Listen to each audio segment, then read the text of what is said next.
সকাল সকাল RG Kar medical college হাসপাতালে মর্মান্তিক ঘটনা। ছেলের হাত ভেঙে গিয়েছে, অস্ত্রোপচার করানোর জন্য মা বাবা তারা নিয়ে গিয়েছিলেন আরজিকর মেডিকেল কলেজে। 2 নম্বর লিফটে তারা উঠেছিলেন, কিন্তু লিফট আচমকাই ওপরে যাওয়ার বদলে নিচে চলে আসে এবং আটকে যায়। সেখানেই আটকে পড়েন মা বাবার সহ ছেলে, এবং এই ঘটনার পরেই তারা সাহায্যের জন্য চিৎকার করতে থাকেন, কিন্তু কেউ তাদের সাহায্য করেনি। ভয়ঙ্কর একটা পরিস্থিতি তৈরি হয়। 1 ঘন্টারও বেশি আটকে থাকেন তারা। এরপরে অরূপ বন্দ্যোপাধ্যায় নামে দমদমের বাসিন্দা 40 বছরের ওই ব্যক্তির মৃত্যু হয় লিফটের মধ্যে। They could have saved my son. They have not done it. यहाँ पे जो MSVP साहब रूम में वेट कर लीजिए, मैं आकर के आपसे बात I'm making a complaint yes, to definitely them आपका complaint and a register complaint. They should be behind the bar and I'll tell you.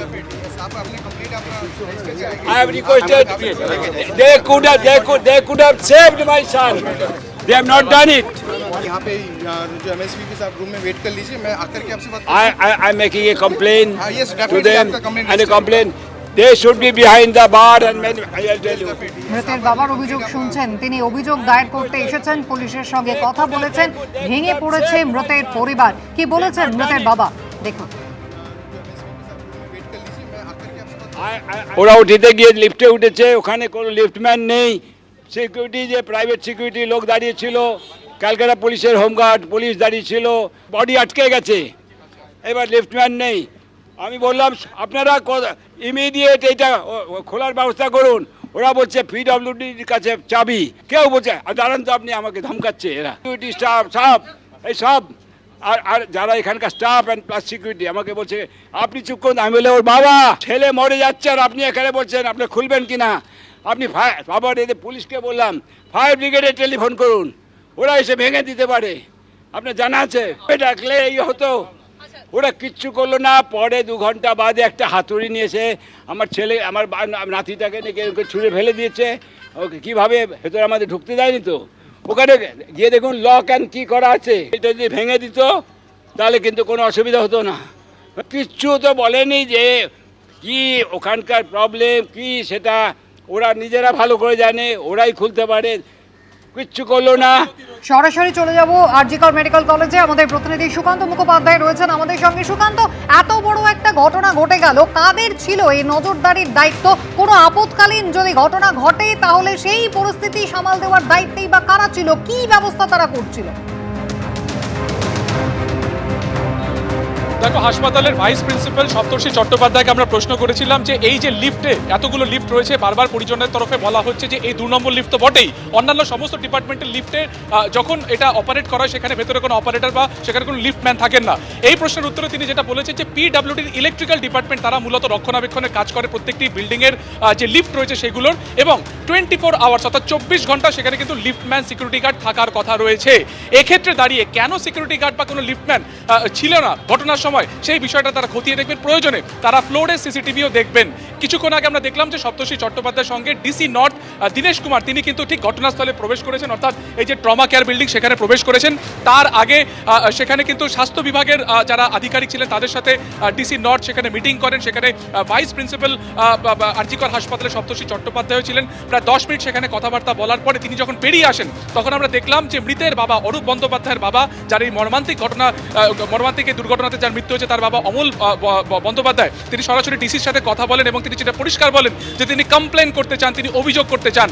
তার সাথে যখন আমরা পরবর্তীকালে কথা বলি তিনি একটা মর্মান্তিক একটা বর্ণনা দেন। তিনি জানান যে গতকালকে তিনি বাইরে ছিলেন যখন তার ছেলে, নাতি এবং ছেলের বউ অর্থাৎ পুত্রবধূ ভেতরে আটকে ছিলেন, এবং তিনি তখন যেটা বলেন যে হাতুড়ি দিয়ে সেটাকে খোলার চেষ্টা হচ্ছে। কোনোভাবে কিন্তু সেখানে কোনো প্রফেশনাল কাউকে ডাকা হয়নি। তিনিও এটাও বলেছেন যে দমকলের আধিকারিকদেরকে ডাকার কথা, কিন্তু তার বিষয়ে কোনো কর্ণপাত করা হয়নি। সিকিউরিটি গার্ডও তার সাথে মিসবিহেভ করেন বা দুর্ব্যবহার করেন, এবং 100% গাফিলতি রয়েছে, কিন্তু এই প্রশাসনিক ব্যর্থতা রয়েছে হাসপাতাল কর্তৃপক্ষের বিরুদ্ধে তিনি অভিযোগ উগড়ে দেন। গতকালকে প্রায় 3টে থেকে 4টে নাগাদ প্রথমে 3 বছরের ছেলেকে নিয়ে অরূপ বন্দ্যোপাধ্যায় এখানে এসেছিলেন, যিনি দমদমের জয়পুরের বাসিন্দা। এখানে আসার পরে তার ব্লাড টেস্ট হয় বাচ্চাটির, এবং তারপরে ওটি করার সিদ্ধান্ত হয়। ফার্স্ট ফ্লোর থেকে যখন ফোর্থ ফ্লোরে বা বাচ্চাটিকে নিয়ে শৌচাগারে যাচ্ছিলেন সেই সময় তিনি ফোর্থ ফ্লোরে সে বাটন তিনি প্রেস করেন, সেই লিফট ফোর্থ ফ্লোরে যাওয়ার আগে দু দফায় ওপর নিচ করে সোজা বেসমেন্টে চলে যায় এবং তারপরে 1 থেকে 1.5 ঘন্টা ওইভাবেই তারা ভেতরে আটকে ছিলেন।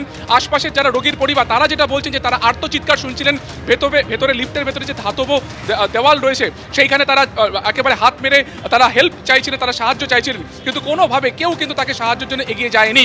অথচ বাইরে security guard, police, central force, RAB সমস্ত বাহিনী সেখানে ছিল, কিন্তু একেবারে আমি সুকান্ত তোমায় এই জায়গায় একটু বিরত করি। বাইরে নিরাপত্তা রক্ষীরা তারা সবাই উপস্থিত ছিলেন, কেন্দ্রীয় বাহিনী তারা পর্যন্ত দাঁড়িয়েছিল, কিন্তু সাহায্য করার জন্য কিন্তু কেউ সেখানে উপস্থিত ছিল না। মানে যারা দাঁড়িয়েছিল তারা শুধু দাঁড়িয়ে দাঁড়িয়ে দেখছিল।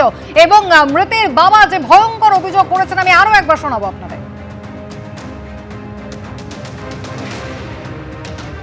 লিফটে উঠেছে, ওখানে কোনো লিফটম্যান নেই, সিকিউরিটি যে প্রাইভেট সিকিউরিটি লোক দাঁড়িয়েছিল, ক্যালকাটা পুলিশের হোমগার্ড পুলিশ দাঁড়িয়েছিল, বডি আটকে গেছে, এবার লিফটম্যান নেই।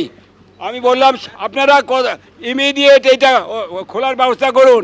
ওরা বলছে পিডব্লিউডির কাছে চাবি, কেউ বলছে দাঁড়ান তো আপনি, আমাকে ধমকাচ্ছে এরা সিকিউরিটি স্টাফ এই সব আর যারা এখানকার স্টাফ অ্যান্ড প্লাস সিকিউরিটি আমাকে বলছে আপনি চুপ করুন। আমি বলে ওর বাবা ছেলে মরে যাচ্ছে আর আপনি এখানে বলছেন আপনি খুলবেন কিনা, আপনি আবার এদের পুলিশকে বললাম ফায়ার ব্রিগেডে টেলিফোন করুন, ওরা এসে ভেঙে দিতে পারে, আপনার জানা আছে।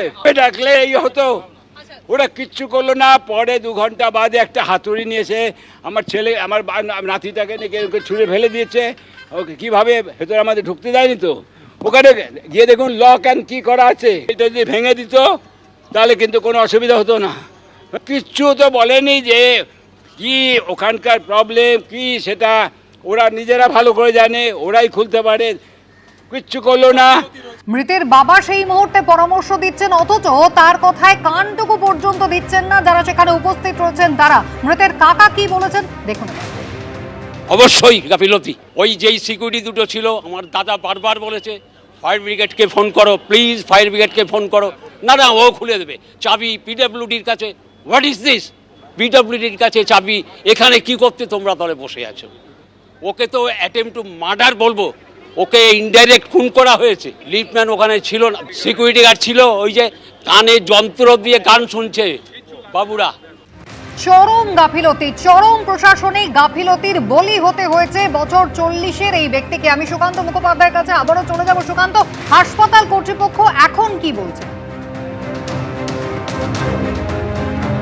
দেখো, হাসপাতাল কর্তৃপক্ষ একটি উচ্চ পর্যায়ের মিটিং ডেকেছেন। মিটিং করার পরে তারা স্পট ভিজিট করতে এসেছেন, অর্থাৎ ট্রমা কেয়ার বিল্ডিং এর সামনে যেখানে রয়েছি, যেখানে 3টি লিফট রয়েছে, 2 নম্বর লিফটে যেখানে ঘটনাটি ঘটেছে সেটা জায়গাতে তারা সমীক্ষা করতে গেছেন। পিডব্লিউডির যারা ইঞ্জিনিয়াররা রয়েছেন তারাও ইতিমধ্যে এসেছেন, স্বাস্থ্য দপ্তরের আধিকারিকেরা এসেছেন। অর্থাৎ লিফটের কি যান্ত্রিক ত্রুটি ছিল, অর্থাৎ সেটি কি কোনোভাবে ছিঁড়ে যায় নাকি সেটার মেনটেন্যান্সগতভাবে কোনো রকম সমস্যা ছিল, সেটা তারা খতিয়ে দেখছেন। এবং সপ্তর্ষি চট্টোপাধ্যায় ভাইস প্রিন্সিপাল তিনি কিন্তু পরিষ্কার জানাচ্ছেন যে এই লিফটের মেনটেন্যান্সের দায়িত্ব থাকে পিডব্লিউডির ইঞ্জিনিয়ারিং ডিপার্টমেন্টের। তাহলে এক্ষেত্রে দাঁড়িয়ে তিনি যেটা বলছেন যে পিডব্লিউডি তাহলে কি সেক্ষেত্রে প্রশ্ন উঠছে যে তারা কি মেনটেন্যান্স করেনি, তার কারণ এই একই লিফটে গতকালকেও যারা উঠেছিলেন তারা কিন্তু প্রবলেম বা সমস্যা তারা ফেস করেছিলেন, অর্থাৎ এই লিফটটি কিন্তু প্রবলেমেটিক ছিল। তাহলে প্রশ্ন হচ্ছে যে এই লিফটটিকে কেন আটকে দেওয়া হলো না, না হলে হয়তো এই মর্মান্তিক মৃত্যু আটকানো যেত। ইতিমধ্যে দেহ উদ্ধার করে এখান থেকে ময়নাতদন্তের জন্য নিয়ে যাওয়া হয়েছে, আর কিছুক্ষণের পরেই ময়নাতদন্ত হবে এবং তারপরে কিন্তু স্পেসিফিক কি কারণ, অর্থাৎ কজ অফ ডেথ বা মৃত্যুর কারণ সম্পর্কে আরও স্পষ্টত ধারণা পাওয়া যাবে যে তার দেহে কোনো আঘাত ছিল কিনা, নাকি একেবারে দম আটকে হৃদরোগে আক্রান্ত হয়ে তিনি মারা গেছেন, অর্থাৎ কিভাবে তার মৃত্যু হয়েছিল অরূপ বন্দ্যোপাধ্যায়, সেই বিষয়টা কিন্তু দেখা হবে। তবে মারাত্মক যে অভিযোগ যে শুধুমাত্র ঘটনার সময় লিফটম্যানের অনুপস্থিতি থাকা নয়, পরবর্তী সময় যখন দুর্ঘটনাগ্রস্ত হয় বারবার আর্তচিৎকার, বারবার সেখানে সাহায্য চাওয়ার পরেও 1 থেকে 1.5 ঘন্টা এইরকম একটি ট্রমা কেয়ার বিল্ডিং এর এত ফোর্স থাকা সত্ত্বেও, এত স্টাফ থাকা সত্ত্বেও তারা কেন উদ্ধার করতে পারলো না? যেখানে আউটপোস্ট রয়েছে কয়েক হাত দূরে, টালা থানা রয়েছে কয়েকশো মিটার দূরে, তারা এসে কেন প্রফেশনাল হেল্প দিল না, সেই প্রশ্ন কিন্তু আপাতত তুলছেন পরিবারের লোকজন। এবং তারা স্পষ্টতই যেটা বলছেন যে তারা কমপ্লেন করবেন, কার গাফিলতি ছিল সেটা তারা দেখবেন। তবে একটি বিষয় তারা পরিষ্কার বলছেন, প্রত্যেকটি পরিবারের সদস্যরা যারা বলছেন যে 100% বা 100% ভুল ছিল, কিন্তু প্রশাসনিক গাফিলতি ছিল।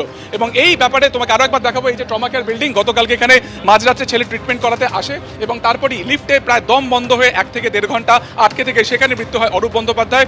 ইতিমধ্যে তার স্ত্রী তিনি হাসপাতালে ভর্তি রয়েছেন, তিনি যথেষ্ট ট্রমাটাইজড রয়েছেন। তার ছেলে 3 বছরের ছেলে যার হাত ভেঙে গিয়েছিল, তার কিছুক্ষণ আগেই ওটি হয় তাকেও বেডে শিফট করা হয়েছে। পরিবারের লোকজন ভেতরে রয়েছে। এখন এই মুহূর্তে একটি উচ্চ পর্যায়ের মিটিং করছে আরজিকর হাসপাতাল কর্তৃপক্ষ, এবং সেখানে কি গাফিলতি, কার গাফিলতি, কি সিসিটিভি সমস্ত ফুটেজ খতিয়ে দেখা হচ্ছে। কারণ 24 আওয়ার্স অর্থাৎ 24 ঘন্টা লিফটম্যান থেকে শুরু করে সিকিউরিটি গার্ড প্রত্যেকটা লিফটের বাইরে থাকার কথা।